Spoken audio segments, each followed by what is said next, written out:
Hey, what's up, Game Weepers? This is Eeks, and in today's video, we're going to be going through the 10 most broken champions for patch 12.18, which is the current one, and this is more like an updated guide, and we'll give you all the runes, the builds, the skill orders, and the summoner spells you guys have to run on these champions. So to make sure to know who these champions are going to be, stick around for the whole video. But just before we get into the tier list, guys, this video is sponsored by Outplayed, the ultimate video capturing app for gamers like us. So while playing, the Outplayed app is going to automatically capture your best moments and biggest plays on the Rift, and you can also manually record with a simple hotkey. Now, once your match is over, you can scroll through your clips, you can select the ones you want to show the world, share them with your friends on Discord and YouTube, and there's also a really easy to use video editor, so you can edit those clips so they look super clean for your champion main subreddit to watch and admire. And even if you're not playing League, the Outplayed application supports over 300 games. So if you want an easy to use challenger application to record your games, to record your highlights, Outplayed is definitely it. Check out those links in the description down below.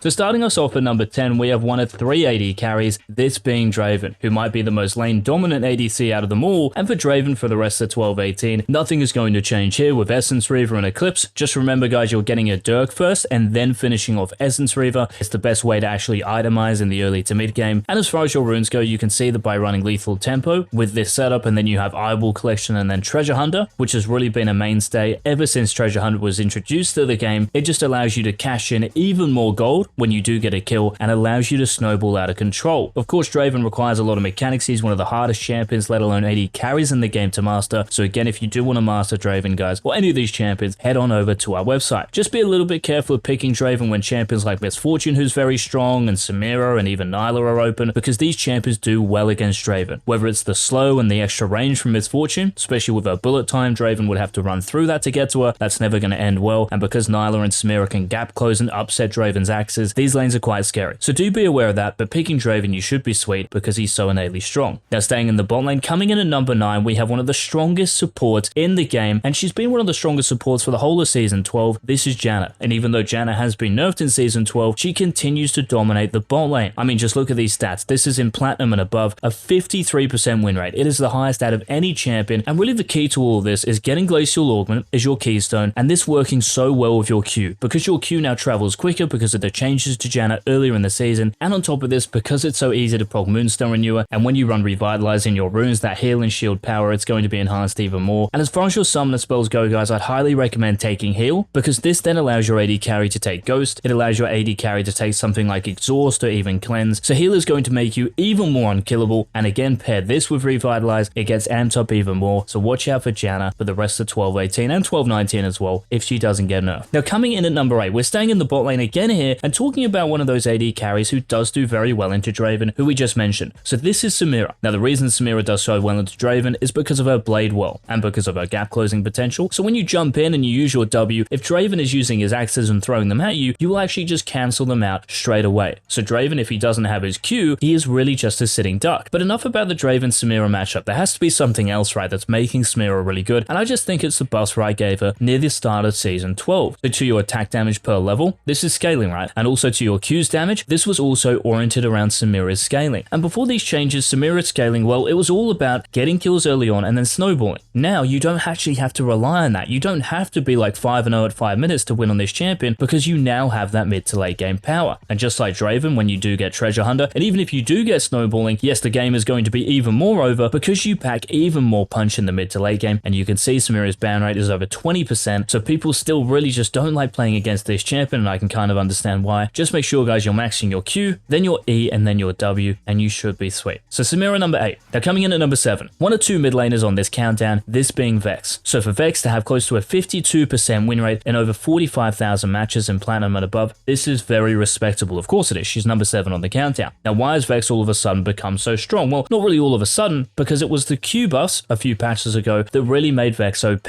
So the cooldown going down to 4 seconds at rank 5. So at level 9, when you have 5 points in your Mistral Bolt, a 4-second cooldown. And it won't even be 4 seconds because the ability haste you'll probably have from Lost Chapter at that point, maybe even your mythic item. So really it's like a 3.5-second cooldown, which is just kind of nuts. And because the AP ratio got buffed, this really helps your mid to late game in terms of your Q damage. And because your damage is amped up, for Vex you are a one-shot champion, right? So when you do dive in with your Looter's Tempest, Sorc Shoes, Shadow Flame, all that magic penetration, and because of the Q buffs, champions are going to go boom. You can also make use of the Scorch buff that came around in 12-14. This makes your laning phase and your poke even stronger. So guys, if you are a mid laner out there and you don't have Vex in your champion pool, you have lost the plot. Now these next two champions, guys, filling the number 6 and 5 positions on the countdown, I really don't want to talk about them too much because they make me stressed. I hate these champions, but these are Bel'Veth and Master Yi. So for Bel'Veth, close to a 52% win rate. It's almost like Janna in a way. Despite this champion copying so many nerfs in recent times, she is still just so innately broken. It doesn't matter what you nerf on her, she is still destroying in every single elo. The 50 extra attack range that the balance team gave Bel'Veth, that was really icing on the cake, and because of that insane damage reduction she has in her E, it makes it so difficult to duel against this champion. So Bel'Veth kind of regrettably just has to be mentioned on this countdown because she is so good, and that's exactly the same as Master Yi. And what's interesting is that Master Yi is really just profiting from the same thing as Bel'Veth, the balance team giving him a 50 extra attack range. So that's the first thing, but also another amazing thing about playing Master Yi at the moment, and frustrating if you're playing against him, is that you can decide where you end up out of your alpha strike. So when you queue in, you can move this little arrow around and decide where you want to actually finish up and appear. So I don't know who thought of this change, maybe some like hard stuck Master Yi player on the balance team, I'm not entirely sure, but I don't know how it's healthy and interactive for the game. There really isn't much counterplay to this champion, if any at the moment, and that's why his win rate is close to 53% in over 42,000 matches in Platinum and above. Very, very difficult to stop because of these changes, so watch out for the Wuju Bladesman the rest of 12-18. Now we're going to head to the top lane for the next two picks, thank goodness, get me out of the jungle. Now the first of these champions coming in at number 4 is Darius. I'm joking, of course, I know it's Darius, don't worry. So Darius, what's broken about it? Well, he's really been broken ever since 12-10 hit the Rift, right? So the durability matter. Now why has this been good for Darius? Well, he just loves extended fights. Can you think of a top laner better at extended fights than a Darius? It's very hard to, of course. This is why Darius's win rate is still close to like 30%, and he's been an S+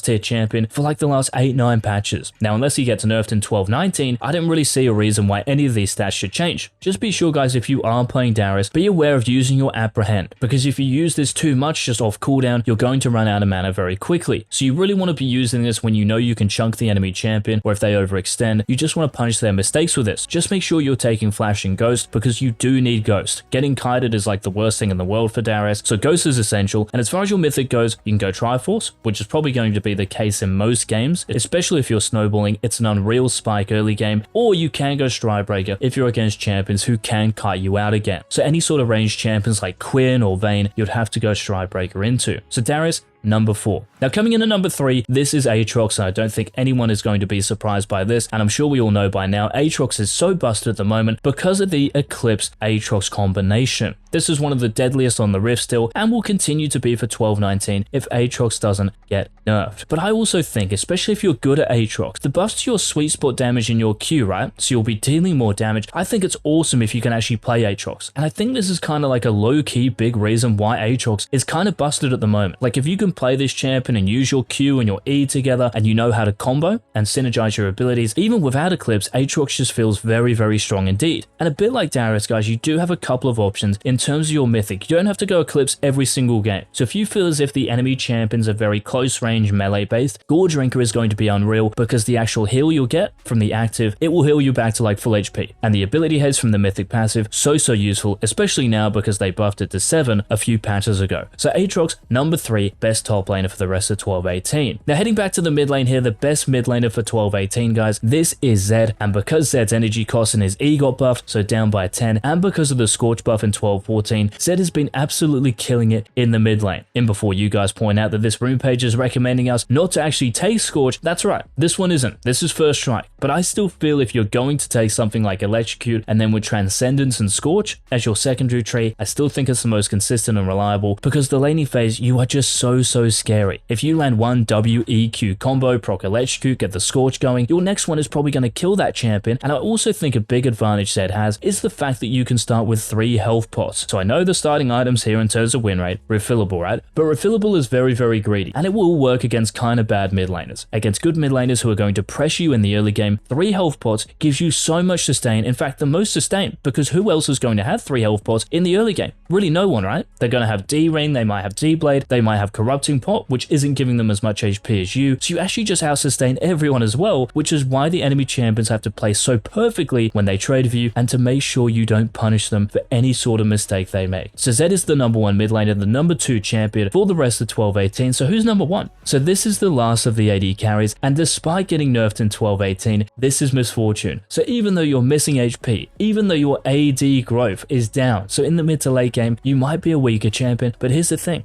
Because of the changes to Misfortune a couple of patches ago, you'll press the attack keystone build with a double up max, so your Q with Kraken Slayer and then Collector, you shred everyone. Like lots of people thought going lethality Misfortune with your ultimate, it shredded people. This is a whole nother level. And these stats really just back it up, right? And over 112,000 matches, to be picked in 21% of games and banned in 30%, to still have close to a 52% win rate, it really just speaks volumes of how broken Misfortune is and how she is easily the best AD carry for 12-18 and champion on the entire Rift. So take these picks, guys, into consideration for the rest of 12-18 into your ranked games. Good luck in your games. If you did enjoy the video, please remember to leave a like down below, hit that subscribe button so you don't miss our future season 12 uploads, and until our next one, this has been peace.